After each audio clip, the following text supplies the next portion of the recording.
Pacific Rim. So I was a mayor in Tofino. I was considered a tree hugger from Tofino, and then became the MLA I tried to become the MLA to represent Port Alberni, which is a mill town.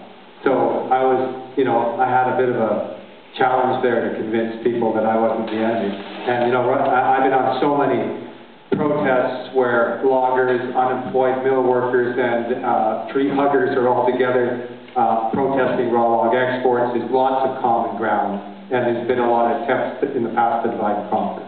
Forest policy is provincial policy. So, we need a strong strategy provincially. It's the responsibility of the government. The Auditor General's report came out on Friday. We just started back in the legislature last week. So Friday we got the Auditor General's report.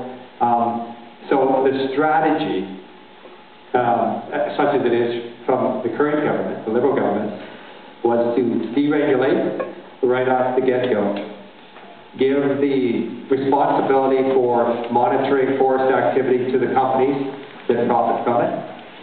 They released 100,000 hectares from public control of tree farm licenses for free to then warehouse it, created huge profits.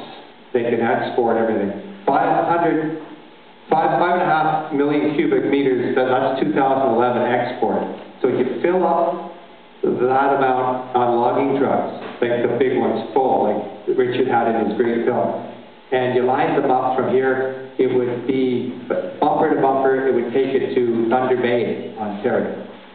So that was 1 year. Now we've always exported some logs. In the 90s, it was the average was about 500,000 cubic meters. So it's 5.5 million cubic meters now. So there's a great plywood mill in Nanaimo. I was there on Friday. They've got they make veneer, not plywood. So they're value added, and they are ready to open up another line, and now they're going to build another line, employ more people. They can't get the fiber. So all the best is leaving. So the strategy, according to the Auditor General right now, the only strategy that I can read in his report, scathing report, was there is no strategy. It's to knock them down and export them. And they've taken away, there's no link now between the resource and the communities where it's, where there's potentially stewardship. So we have to reduce the amount of export. So I think you probably got to do it with some sort of a tax.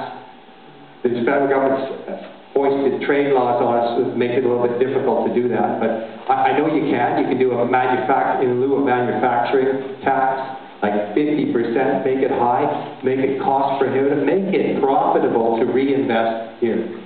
And it'll happen. There have been 11 major tax breaks for the corporate forestry sector under this government in 11 years. Well, actually, 12 if you include the HST. That's the mother of them all. $400 million a year, right, for that sector.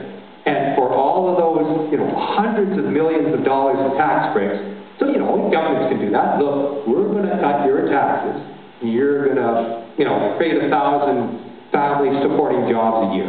And you're going to reinvest in technology and innovation so that, we stay competitive with our resource, so we can maximize that. Win-win kind of thing, right? All of those tax breaks came with no strings attached. Nothing. There wasn't a requirement to create one job or to invest one dime in BC. Now, they have invested, the same companies, they've invested in the States now, so that's where our logs are going, more and more to China.